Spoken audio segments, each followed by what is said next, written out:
আজকে আমি মোমো বানানো শেখাবো, যে ভাত আর মোমো একসঙ্গে কি করে বানানো যায় অল্প সময়ের ভিতরে।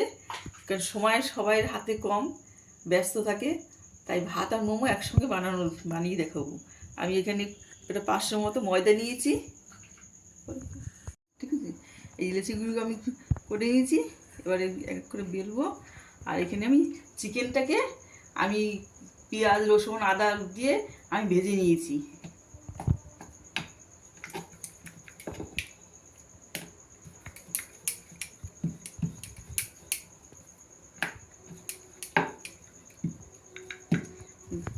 আর ডাল দিয়েছি,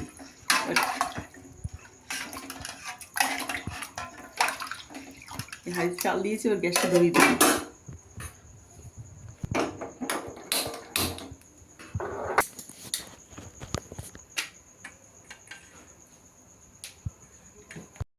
আমি লেচিগুলোকে আমি বেলে নিয়েছি। আমি বড় বড় করে করেছি, ঘরে তো নিজেদের, দোকানে ছোট ছোট মানে ভালো হয় না, একটু বড় সড়ো করে বানিয়েছি।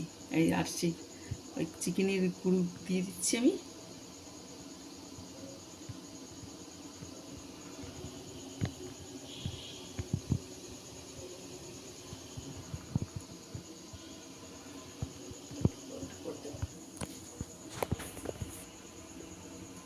ঘরে বড় সড়ো করে বানাচ্ছি।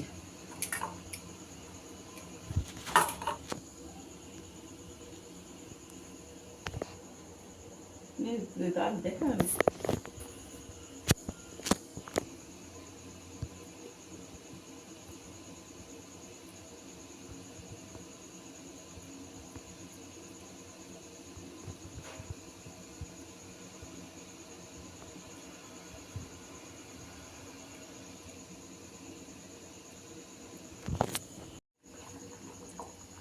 মোমোগুলোকে আমি সব বানিয়ে নিয়েছি।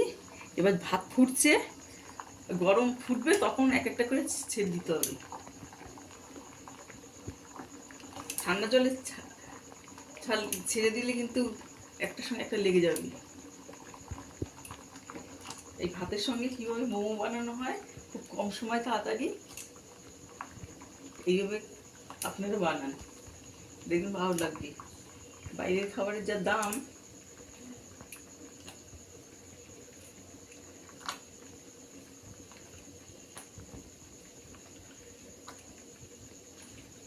এবার আমি ঢেকে দিলাম।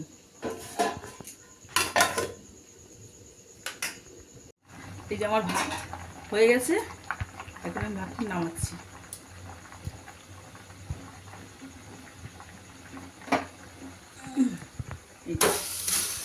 দেখতে পাচ্ছি, এখন ফ্যানটা গালবো। টমেটো চাটনি বানিয়েছি, আর এই যে একটা জুস বানিয়েছি। এবার ভাতে এইটা তুলবো।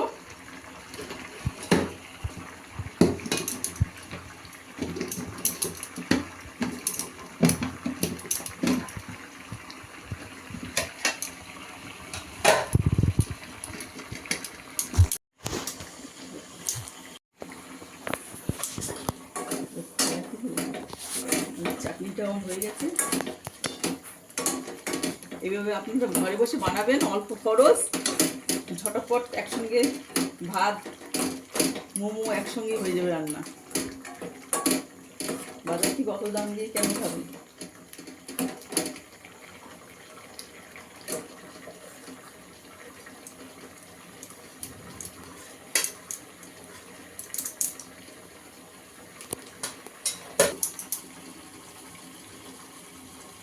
বড় বড় পিস ভাত ছাড়াবো নাকি? ভাত থাকবে? হ্যাঁ, এই হচ্ছে আমাদের রাইস মোমো। এইভাবে আপনারা বানাবেন। এটা আলুতে ছবিটা ভালো হচ্ছে, এইভাবে আপনি বানাবেন শর্টকাটে, ঘরে বসে বানিয়ে খাবেন, কম খরচে পেট ভরবে। এই যে জুস, চাটনি,